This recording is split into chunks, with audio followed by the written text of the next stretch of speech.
The Adventure of the Bruce-Partington Plans by Arthur Conan Doyle. In the third week of November, in the year 1895, a dense yellow fog settled down upon London. From the Monday to the Thursday, I doubt whether it was ever possible from our windows in Baker Street to see the loom of the opposite houses.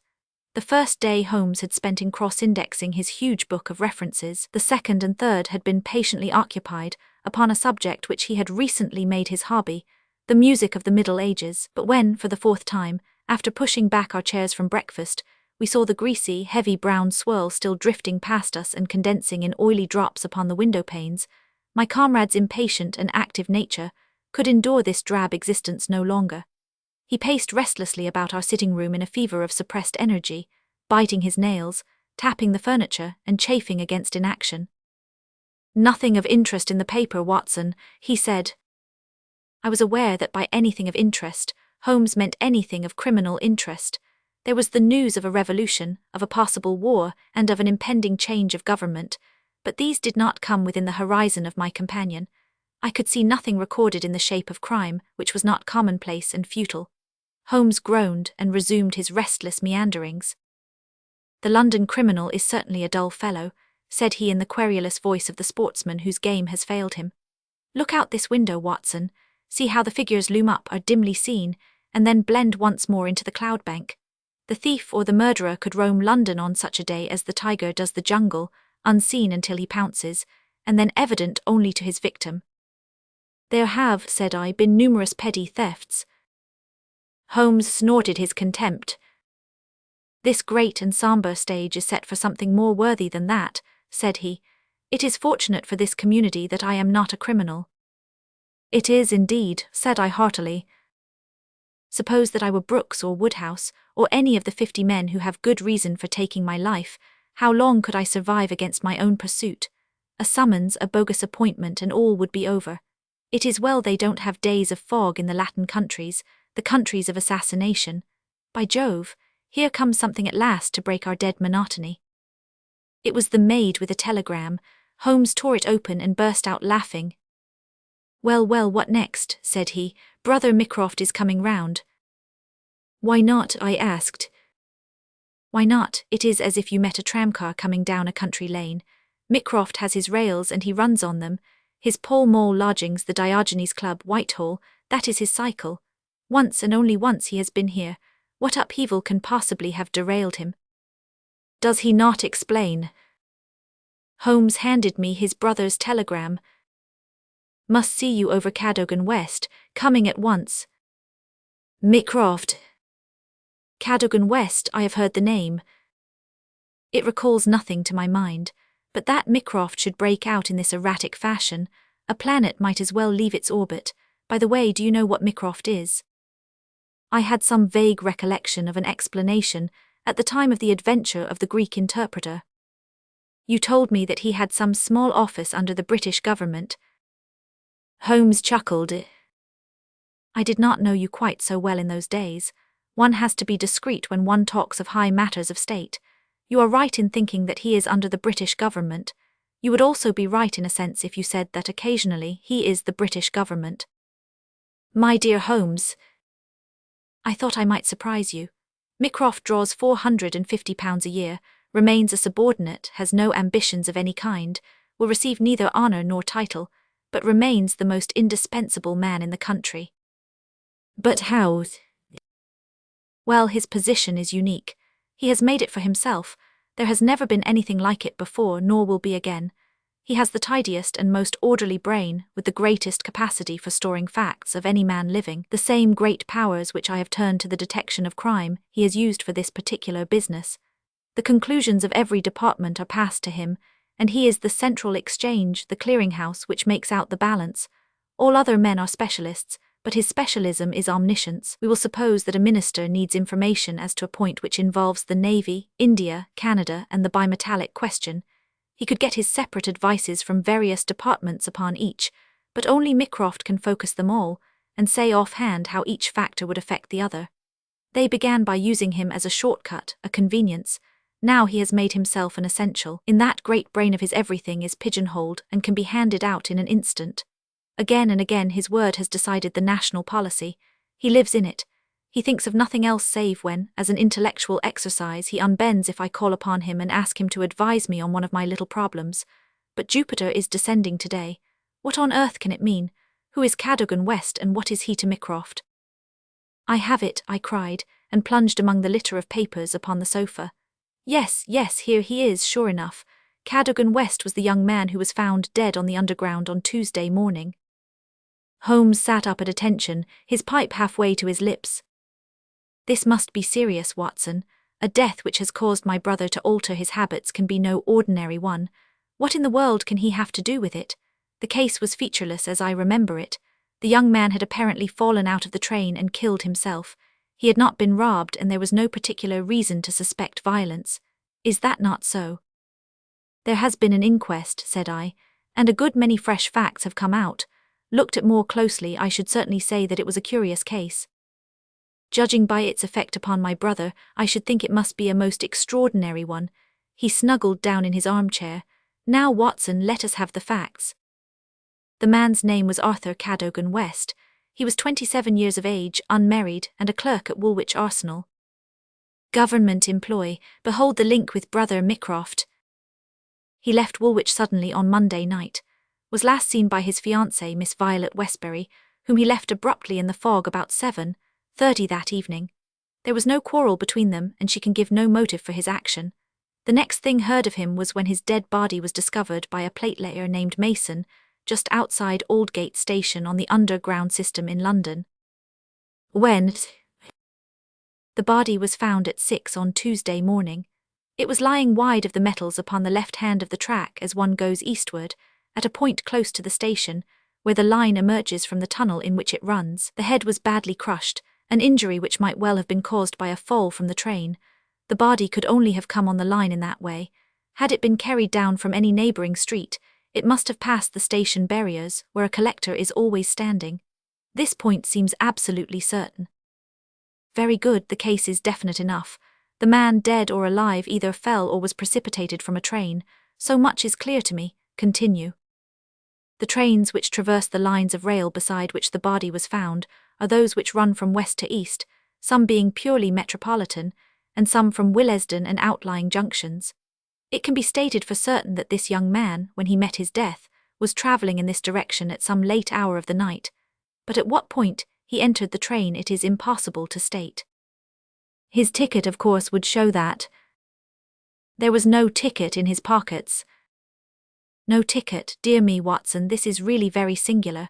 According to my experience, it is not possible to reach the platform of a metropolitan train without exhibiting one's ticket. Presumably, then, the young man had one. Was it taken from him in order to conceal the station from which he came? It is possible. Or did he drop it in the carriage? That is also possible. But the point is of curious interest. I understand that there was no sign of robbery. Apparently not. There is a list here of his possessions. His purse contained £2.15. He had also a cheque-book on the Woolwich branch of the Capital and Counties Bank. Through this his identity was established. There were also 2 dress circle tickets for the Woolwich Theatre, dated for that very evening, also a small packet of technical papers. Holmes gave an exclamation of satisfaction. There we have it at last, Watson. British Government, Woolwich, Arsenal Technical Papers, Brother Mycroft, the chain is complete. But here he comes, if I am not mistaken, to speak for himself. A moment later the tall and portly form of Mycroft Holmes was ushered into the room. Heavily built and massive, there was a suggestion of uncouth physical inertia in the figure, but above this unwieldy frame there was perched a head so masterful in its brow, so alert in its steel-grey, deep-set eyes, so firm in its lips, and so subtle in its play of expression, that after the first glance one forgot the gross body and remembered only the dominant mind. At his heels came our old friend Lestrade, of Scotland Yard, thin and austere. The gravity of both their faces foretold some weighty quest.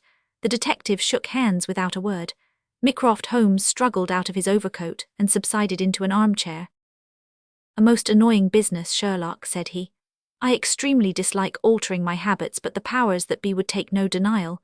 In the present state of Siam it is most awkward that I should be away from the office, but it is a real crisis. I have never seen the Prime Minister so upset. As to the Admiralty, it is buzzing like an overturned beehive. Have you read up the case?" We have just done so. What were the technical papers? Ah, there's the point. Fortunately, it has not come out. The press would be furious if it did. The papers which this wretched youth had in his pocket were the plans of the Bruce-Partington submarine. Mycroft Holmes spoke with a solemnity which showed his sense of the importance of the subject. His brother and I sat expectant. Surely you have heard of it. I thought everyone had heard of it. Only as a name. Its importance can hardly be exaggerated. It has been the most jealously guarded of all government secrets. You may take it from me that naval warfare becomes impossible within the radius of a Bruce-Partington's operation.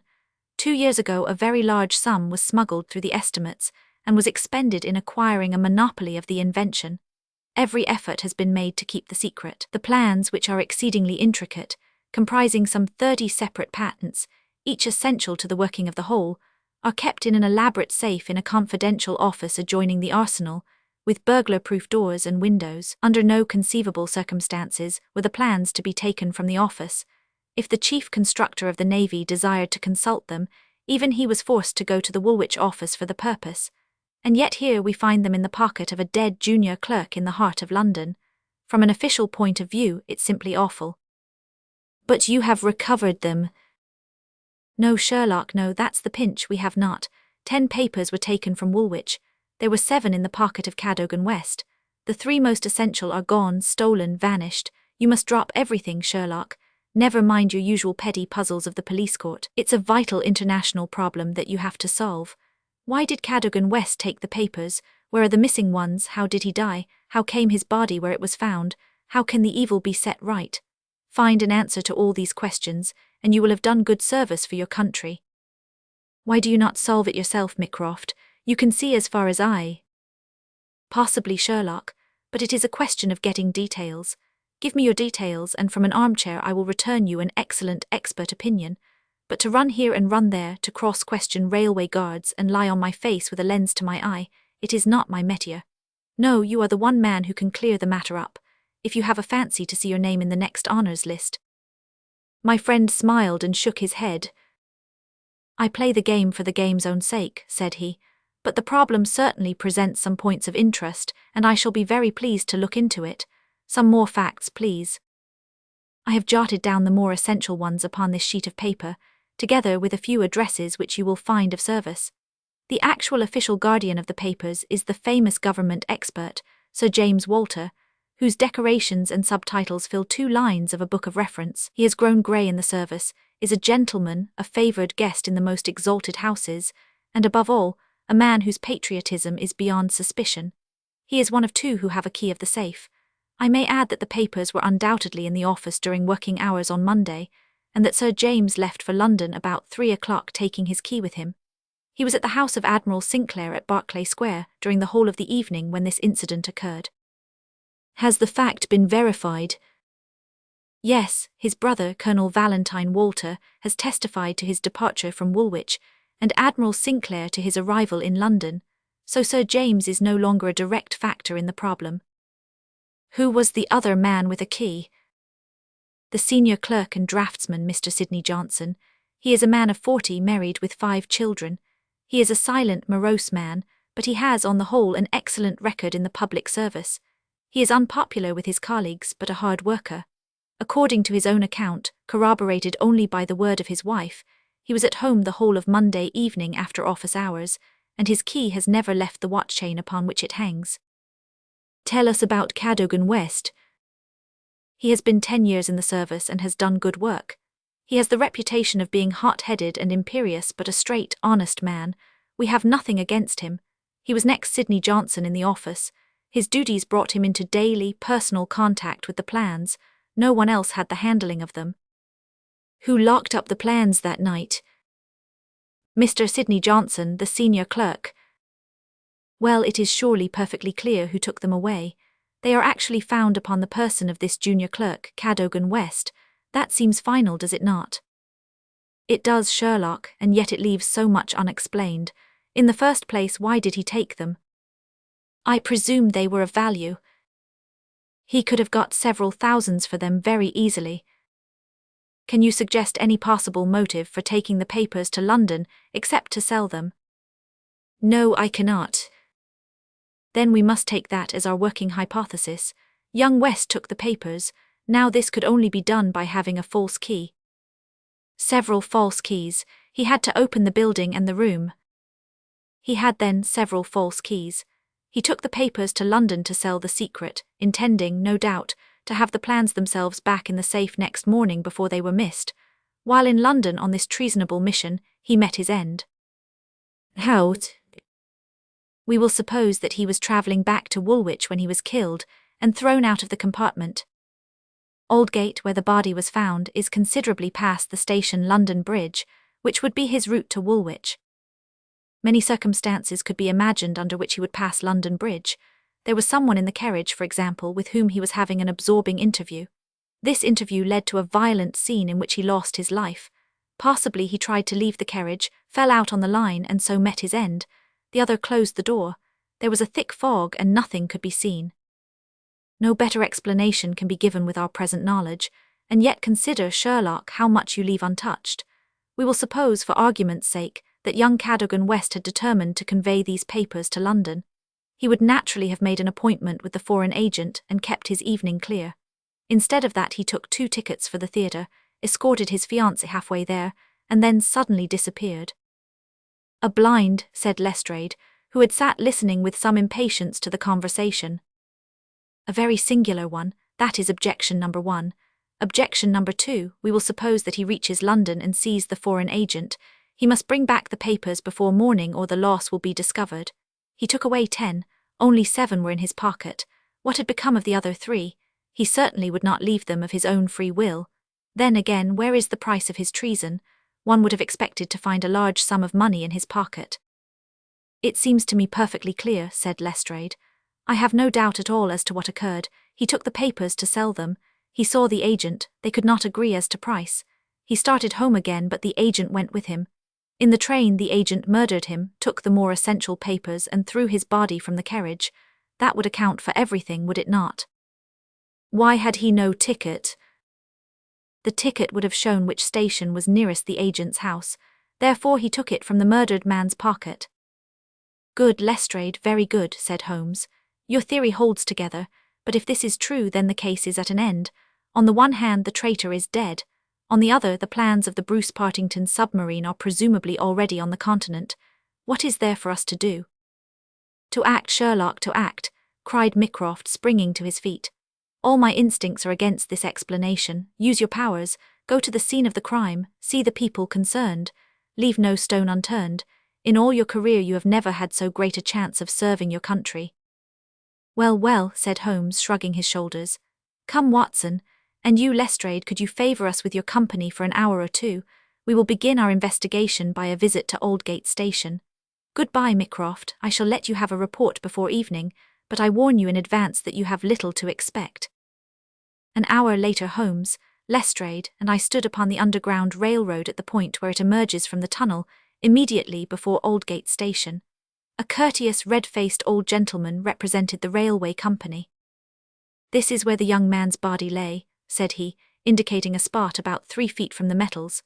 It could not have fallen from above, for these, as you see, are all blank walls. Therefore it could only have come from a train, and that train, so far as we can trace it, must have passed about midnight on Monday.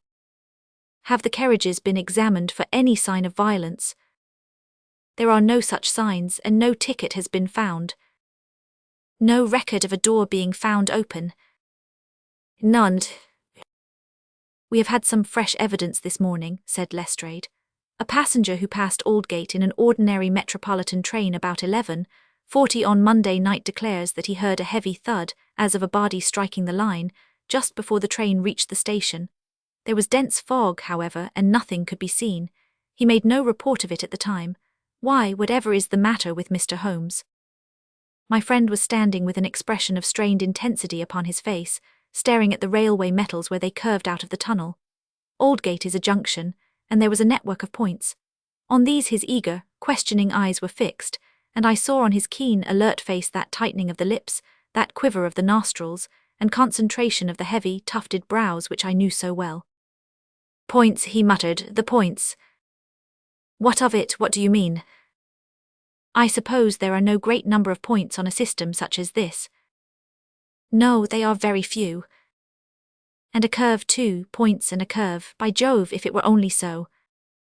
What is it, Mr. Holmes, have you a clue? An idea, an indication, no more, but the case certainly grows in interest. Unique, perfectly unique, and yet why not? I do not see any indications of bleeding on the line. There were hardly any. But I understand that there was a considerable wound. The bone was crushed, but there was no great external injury. And yet one would have expected some bleeding. Would it be possible for me to inspect the train, which contained the passenger who heard the thud of a fall in the fog? I fear not, Mr. Holmes. The train has been broken up before now and the carriages redistributed. I can assure you, Mr. Holmes, said Lestrade, that every carriage has been carefully examined. I saw to it myself. It was one of my friend's most obvious weaknesses, that he was impatient with less alert intelligences than his own. Very likely, said he, turning away. As it happens, it was not the carriages which I desired to examine. Watson, we have done all we can here. We need not trouble you any further, Mr. Lestrade. I think our investigations must now carry us to Woolwich. At London Bridge, Holmes wrote a telegram to his brother which he handed to me before dispatching it. It ran thus. See some light in the darkness, but it may possibly flicker out. Meanwhile, please send by messenger, to await return at Baker Street, a complete list of all foreign spies or international agents known to be in England, with full address. Sherlock. That should be helpful, Watson, he remarked as we took our seats in the Woolwich train. We certainly owe Brother Mycroft a debt for having introduced us to what promises to be a really very remarkable case. His eager face still wore that expression of intense and high-strung energy, which showed me that some novel and suggestive circumstance had opened up a stimulating line of thought. See the foxhound with hanging ears and drooping tail as it lolls about the kennels, and compare it with the same hound as, with gleaming eyes and straining muscles, it runs upon a breast-high scent. Such was the change in Holmes since the morning. He was a different man from the limp and lounging figure in the mouse-coloured dressing-gown, who had prowled so restlessly only a few hours before round the fog-girt room. There is material here, there is scope, said he. I am dull indeed not to have understood its possibilities. Even now they are dark to me. The end is dark to me also, but I have hold of one idea which may lead us far. The man met his death elsewhere, and his body was on the roof of a carriage. On the roof. Remarkable, is it not? But consider the facts. Is it a coincidence that it is found at the very point where the train pitches and sways as it comes round on the points? Is not that the place where an object upon the roof might be expected to fall off?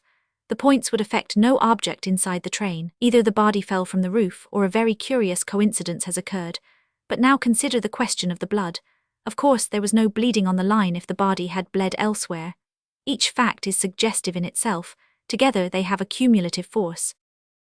And the ticket too, I cried. Exactly, we could not explain the absence of a ticket. This would explain it, everything fits together. But suppose it were so, we are still as far as ever from unravelling the mystery of his death. Indeed, it becomes not simpler but stranger. Perhaps, said Holmes thoughtfully, perhaps. He relapsed into a silent reverie, which lasted until the slow train drew up at last in Woolwich station. There he called a cab and drew Mycroft's paper from his pocket. We have quite a little round of afternoon calls to make, said he. I think that Sir James Walter claims our first attention. The house of the famous official was a fine villa with green lawns stretching down to the Thames. As we reached it the fog was lifting, and a thin, watery sunshine was breaking through. A butler answered our ring. Sir James, sir, said he with solemn face. Sir James died this morning. Good heavens, cried Holmes in amazement. How did he die? Perhaps you would care to step in, sir, and see his brother, Colonel Valentine. Yes, we had best do so. We were ushered into a dim-lit drawing-room, where an instant later we were joined by a very tall, handsome, light-bearded man of 50, the younger brother of the dead scientist. His wild eyes, stained cheeks, and unkempt hair all spoke of the sudden blow which had fallen upon the household. He was hardly articulate as he spoke of it. It was this horrible scandal, said he. My brother, Sir James, was a man of very sensitive honour, and he could not survive such an affair. It broke his heart. He was always so proud of the efficiency of his department, and this was a crushing blow. We had hoped that he might have given us some indications which would have helped us to clear the matter up. I assure you that it was all a mystery to him as it is to you and to all of us. He had already put all his knowledge at the disposal of the police. Naturally, he had no doubt that Cadogan West was guilty, but all the rest was inconceivable. You cannot throw any new light upon the affair. I know nothing myself save what I have read or heard. I have no desire to be discourteous, but you can understand, Mr. Holmes, that we are much disturbed at present, and I must ask you to hasten this interview to an end. This is indeed an unexpected development, said my friend when we had regained the cab. I wonder if the death was natural, or whether the poor old fellow killed himself. If the latter, may it be taken as some sign of self-reproach for duty neglected. We must leave that question to the future. Now we shall turn to the Cadogan Wests.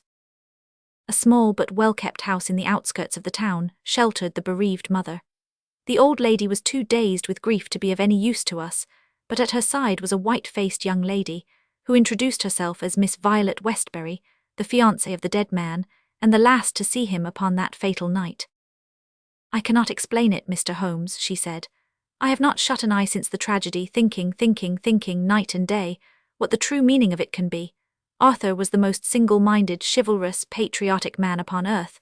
He would have cut his right hand off before he would sell a state secret confided to his keeping. It is absurd, impossible, preposterous to anyone who knew him. But the facts, Miss Westbury. Yes, I admit I cannot explain them. Was he in any want of money?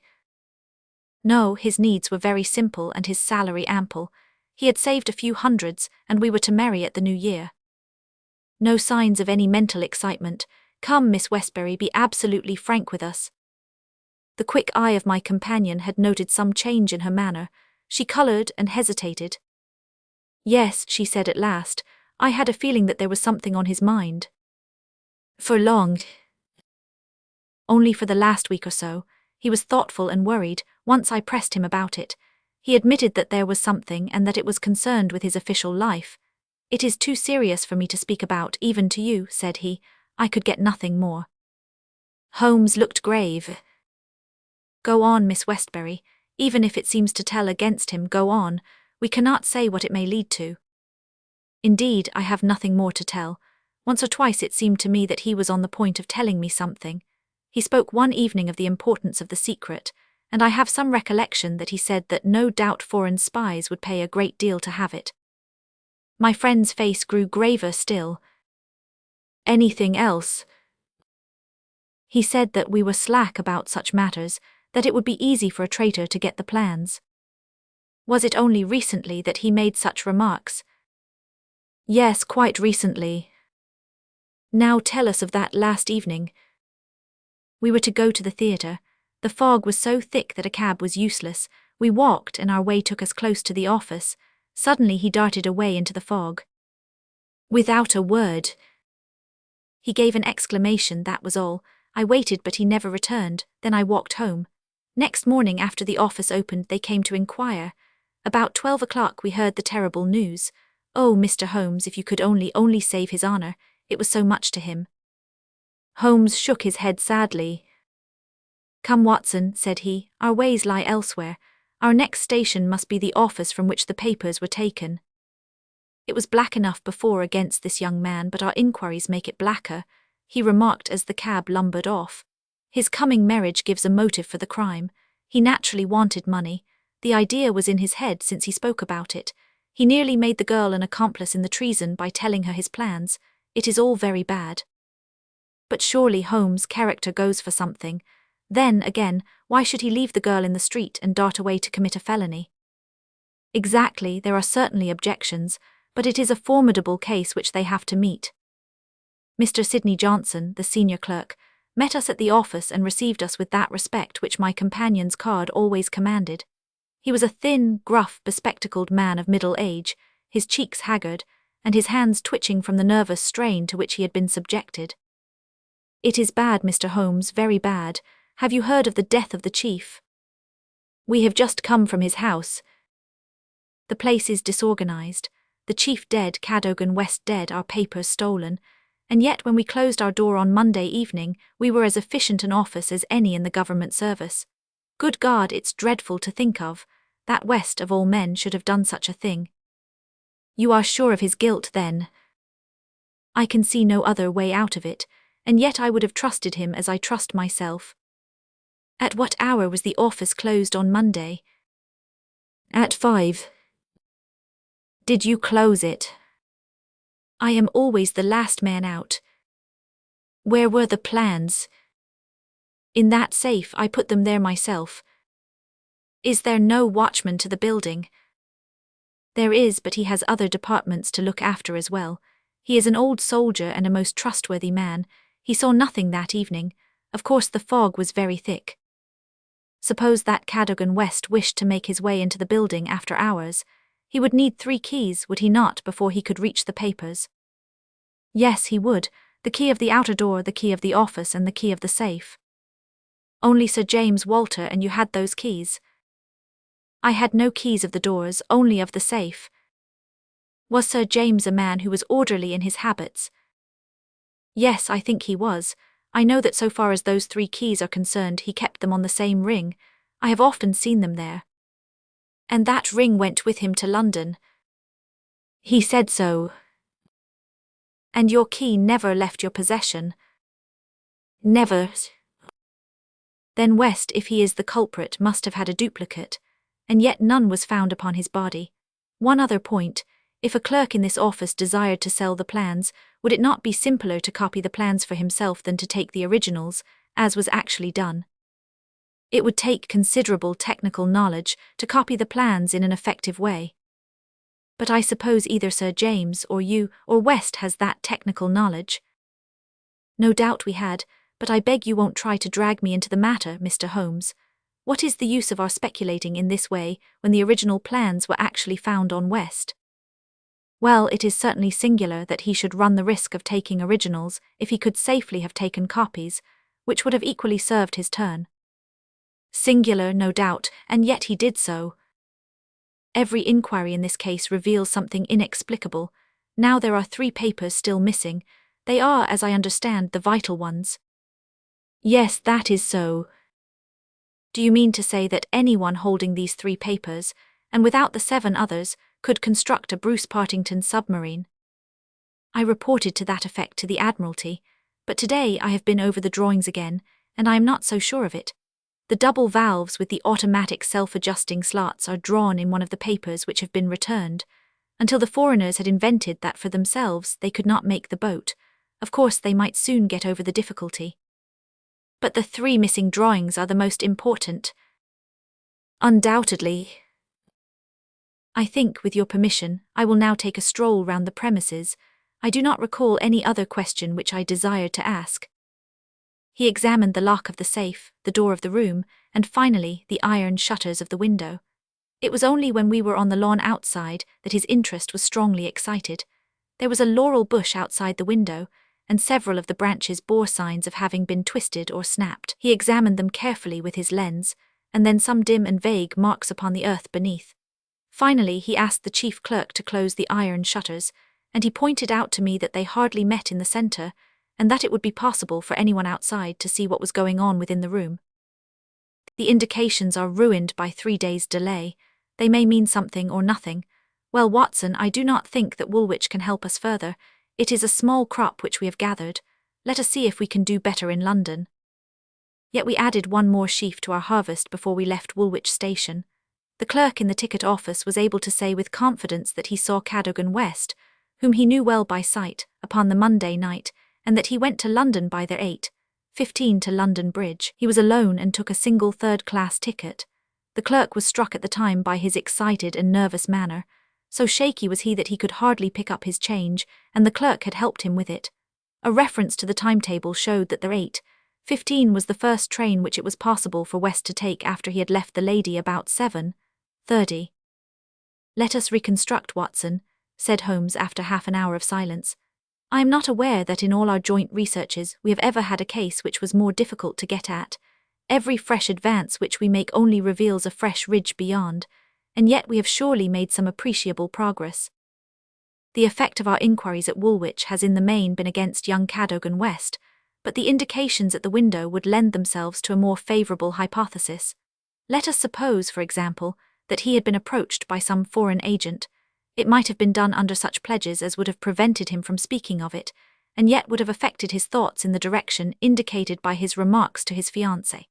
Very good. We will now suppose that as he went to the theatre with the young lady he suddenly, in the fog, caught a glimpse of this same agent going in the direction of the office. He was an impetuous man, quick in his decisions. Everything gave way to his duty. He followed the man, reached the window, saw the abstraction of the documents, and pursued the thief. In this way we get over the objection that no one would take originals when he could make copies. This outsider had to take originals. So far it holds together. What is the next step? Then we come into difficulties. One would imagine that under such circumstances the first act of young Cadogan West would be to seize the villain and raise the alarm. Why did he not do so? Could it have been an official superior who took the papers? That would explain West's conduct. Or could the chief have given West the slip in the fog, and West started at once to London to head him off from his own rooms, presuming that he knew where the rooms were? The call must have been very pressing, since he left his girl standing in the fog and made no effort to communicate with her. Our scent runs cold here, and there is a vast gap between either hypothesis and the laying of West's body, with 7 papers in his pocket, on the roof of a metropolitan train. My instinct now is to work from the other end. If Mycroft has given us the list of addresses, we may be able to pick our man and follow 2 tracks instead of 1.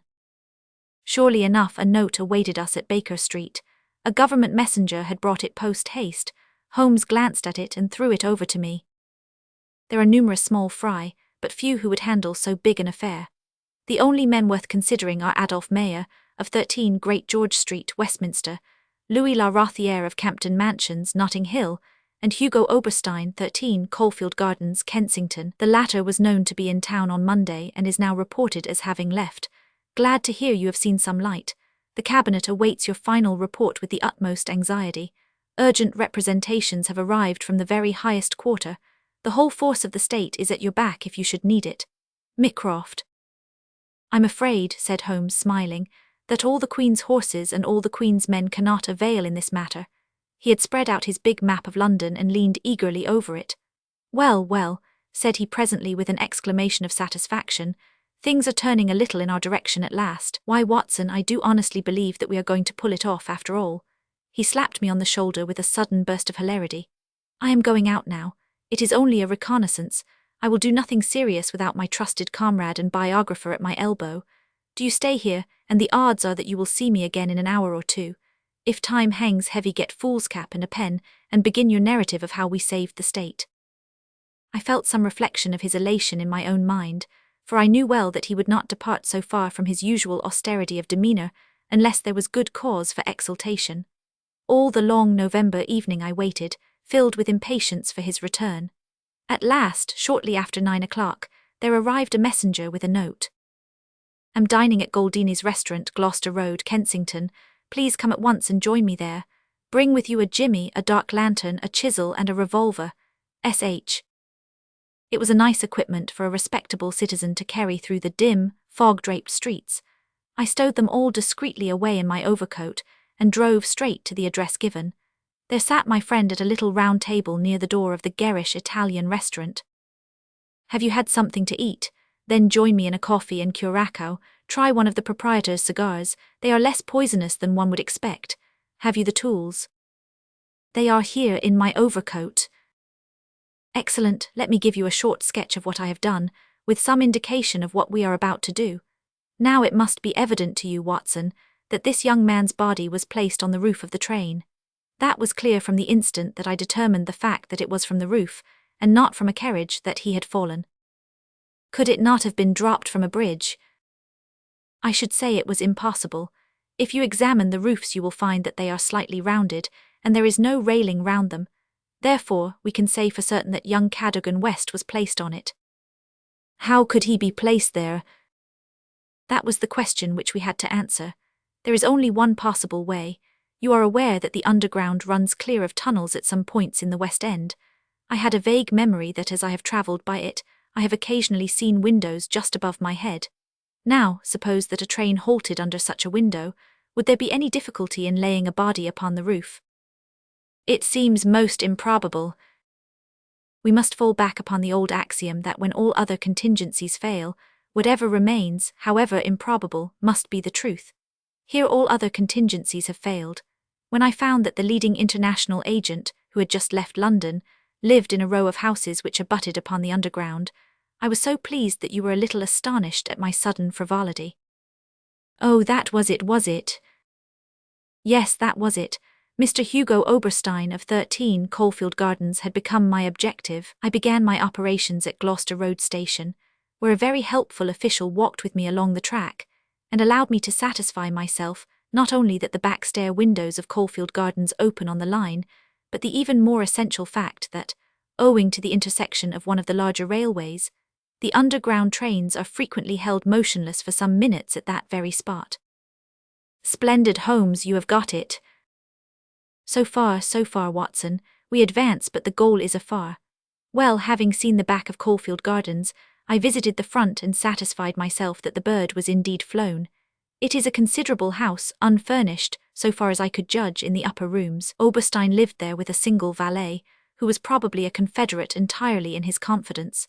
We must bear in mind that Oberstein has gone to the continent to dispose of his booty, but not with any idea of flight, for he had no reason to fear a warrant, and the idea of an amateur domiciliary visit would certainly never occur to him. Yet that is precisely what we are about to make. Could we not get a warrant and legalize it? Hardly on the evidence. What can we hope to do? We cannot tell what correspondence may be there. I don't like it, Holmes. My dear fellow, you shall keep watch in the street. I'll do the criminal part. It's not a time to stick at trifles. Think of Mycroft's note of the Admiralty, the Cabinet, the exalted person who waits for news. We are bound to go.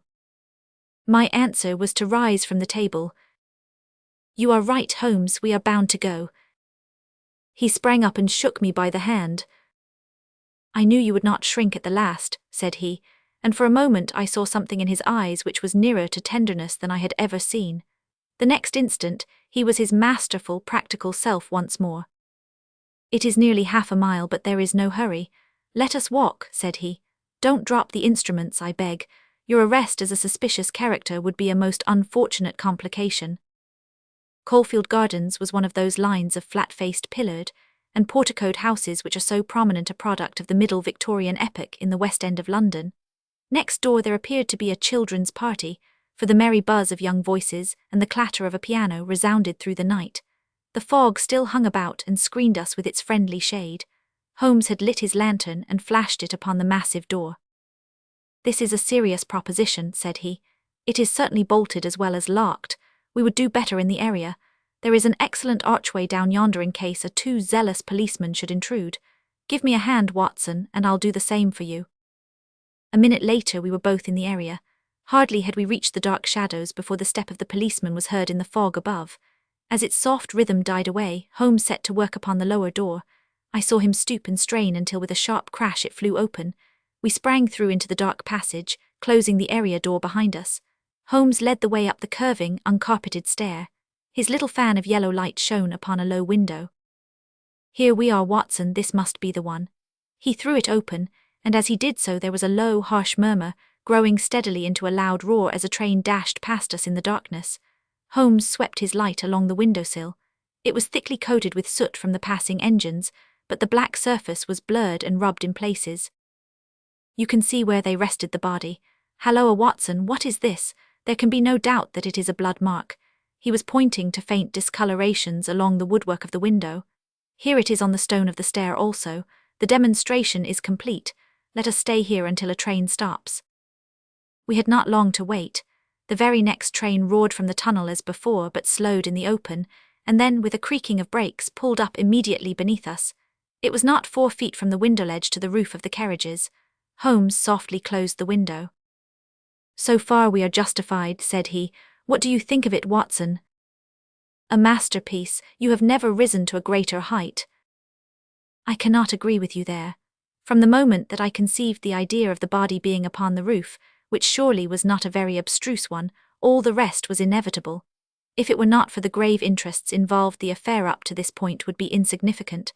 Our difficulties are still before us, but perhaps we may find something here which may help us. We had ascended the kitchen stair and entered the suite of rooms upon the first floor. One was a dining room, severely furnished and containing nothing of interest. A second was a bedroom, which also drew blank. The remaining room appeared more promising, and my companion settled down to a systematic examination. It was littered with books and papers, and was evidently used as a study. Swiftly and methodically Holmes turned over the contents of drawer after drawer and cupboard after cupboard, but no gleam of success came to brighten his austere face. At the end of an hour he was no further than when he started. "The cunning dog has covered his tracks," said he. "He has left nothing to incriminate him. His dangerous correspondence has been destroyed or removed. This is our last chance." It was a small tin cash box which stood upon the writing desk. Holmes pried it open with his chisel. Several rolls of paper were within, covered with figures and calculations, without any note to show to what they referred. The recurring words, water pressure and pressure to the square inch, suggested some possible relation to a submarine. Holmes tossed them all impatiently aside. There only remained an envelope with some small newspaper slips inside it. He shook them out on the table, and at once I saw by his eager face that his hopes had been raised. "What's this, Watson? What's this?" Record of a series of messages in the advertisements of a paper. Daily Telegraph agony column by the print and paper. Right-hand top corner of a page. No dates but messages arrange themselves. This must be the first. "Hope to hear sooner. Terms agreed to. Write fully to address given on card. Pierrot." Next comes "Too complex for description. Must have full report. Stuff awaits you when goods delivered. Pierrot." Then comes "Matter presses. Must withdraw offer unless contract completed. Make appointment by letter. Will confirm by advertisement. Pierrot." Finally, "Monday night after 9. 2 taps. Only ourselves. Do not be so suspicious. Payment in hard cash when goods delivered. Pierrot." A fairly complete record, Watson. If we could only get at the man at the other end. He sat lost in thought, tapping his fingers on the table. Finally he sprang to his feet. "Well, perhaps it won't be so difficult after all. There is nothing more to be done here, Watson. I think we might drive round to the offices of the Daily Telegraph, and so bring a good day's work to a conclusion." Mycroft, Holmes and Lestrade had come round by appointment after breakfast next day, and Sherlock Holmes had recounted to them our proceedings of the day before. The professional shook his head over our confessed burglary. "We can't do these things in the force, Mr. Holmes," said he. "No wonder you get results that are beyond us, but some of these days you'll go too far and you'll find yourself and your friend in trouble. For England, home and beauty, Watson, martyrs on the altar of our country. But what do you think of it, Mycroft?" "Excellent, Sherlock, admirable, but what use will you make of it?" Holmes picked up the Daily Telegraph which lay upon the table. "Have you seen Pierrot's advertisement today?" "What, another one?" "Yes, here it is. Tonight, same hour, same place, 2 taps, most vitally important, your own safety at stake. Pierrot." "By George," cried Lestrade, "if he answers that we've got him." "That was my idea when I put it in. I think if you could both make it convenient to come with us about 8 o'clock to Caulfield Gardens, we might possibly get a little nearer to a solution." One of the most remarkable characteristics of Sherlock Holmes was his power of throwing his brain out of action and switching all his thoughts on to lighter things, whenever he had convinced himself that he could no longer work to advantage. I remember that during the whole of that memorable day, he lost himself in a monograph which he had undertaken upon the polyphonic motets of Lesueus. For my own part, I had none of this power of detachment, and the day, in consequence, appeared to be interminable. The great national importance of the issue, the suspense in high quarters, the direct nature of the experiment which we were trying, all combined to work upon my nerve. It was a relief to me when at last, after a light dinner, we set out upon our expedition. Lestrade and Mycroft met us by appointment at the outside of Gloucester Road Station. The area door of Oberstein's house had been left open the night before, and it was necessary for me, as Mycroft Holmes absolutely and indignantly declined to climb the railings, to pass in and open the hall door. By 9 o'clock we were all seated in the study, waiting patiently for our man. An hour passed and yet another. When 11 struck, the measured beat of the great church clock seemed to sound the dirge of our hopes. Lestrade and Mycroft were fidgeting in their seats and looking twice a minute at their watches. Holmes sat silent and composed, his eyelids half shut, but every sense on the alert. He raised his head with a sudden jerk. "He is coming," said he. There had been a furtive step past the door. Now it returned. We heard a shuffling sound outside and then 2 sharp taps with the knocker. Holmes rose, motioning us to remain seated. The gas in the hall was a mere point of light. He opened the outer door, and then as a dark figure slipped past him he closed and fastened it. "This way," we heard him say, and a moment later our man stood before us. Holmes had followed him closely, and as the man turned with a cry of surprise and alarm, he caught him by the collar and threw him back into the room. Before our prisoner had recovered his balance, the door was shut, and Holmes standing with his back against it. The man glared round him, staggered, and fell senseless upon the floor. With the shock, his broad-brimmed hat flew from his head, his cravat slipped down from his lips, and there were the long light beard and the soft, handsome, delicate features of Colonel Valentine Walter. Holmes gave a whistle of surprise. "You can write me down an ass this time, Watson," said he. "This was not the bird that I was looking for." "Who is he?" asked Mycroft eagerly. "The younger brother of the late Sir James Walter, the head of the submarine department. Yes, I see the fall of the cards. He is coming too. I think that you had best leave his examination to me." We had carried the prostrate body to the sofa. Now our prisoner sat up, looked round him with a horror-stricken face, and passed his hand over his forehead, like one who cannot believe his own senses. "What is this?" he asked. "I came here to visit Mr. Oberstein." "Everything is known, Colonel Walter," said Holmes. "How an English gentleman could behave in such a manner is beyond my comprehension. But your whole correspondence and relations with Oberstein are within our knowledge. So also are the circumstances connected with the death of young Cadogan West. Let me advise you to gain at least the small credit for repentance and confession, since there are still some details which we can only learn from your lips." The man groaned and sank his face in his hands. We waited, but he was silent. "I can assure you," said Holmes, "that every essential is already known.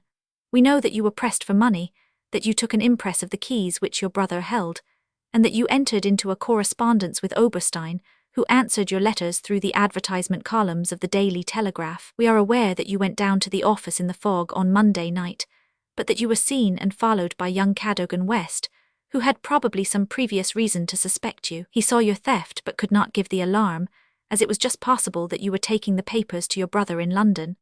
Leaving all his private concerns, like the good citizen that he was, he followed you closely in the fog and kept at your heels until you reached this very house. There he intervened, and then it was, Colonel Walter, that to treason you added the more terrible crime of murder."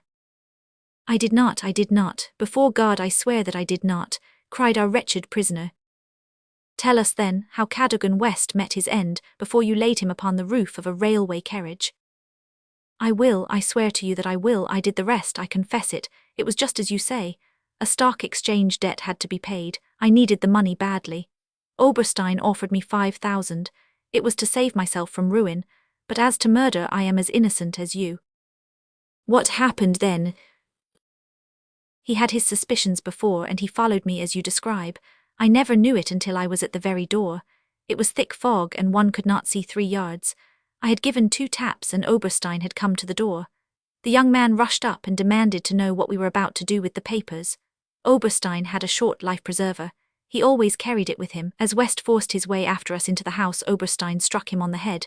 The blow was a fatal one. He was dead within 5 minutes. There he lay in the hall, and we were at our wits' end what to do. Then Oberstein had this idea about the trains which halted under his back window. But first he examined the papers which I had brought.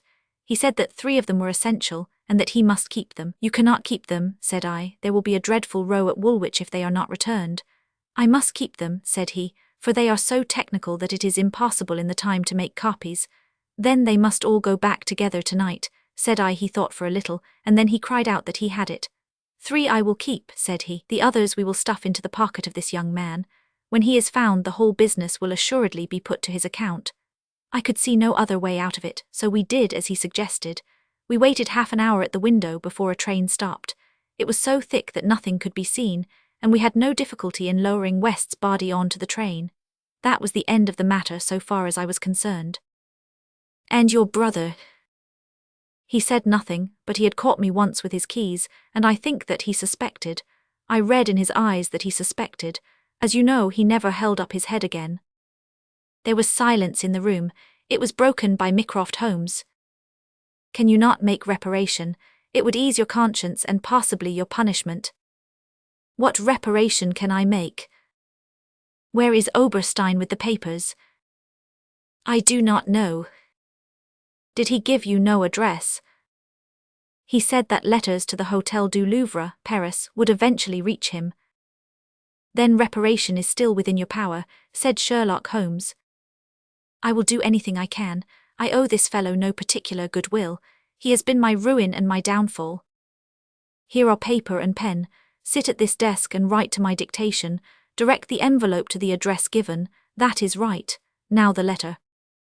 Dear Sir, with regard to our transaction, you will no doubt have observed by now that one essential detail is missing.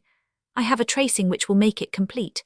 This has involved me in extra trouble, however, and I must ask you for a further advance of £500. I will not trust it to the post, nor will I take anything but gold or notes. I would come to you abroad, but it would excite remark if I left the country at present. Therefore I shall expect to meet you in the smoking room of the Charing Cross Hotel at noon on Saturday. Remember that only English notes or gold will be taken. That will do very well. I shall be very much surprised if it does not fetch our man.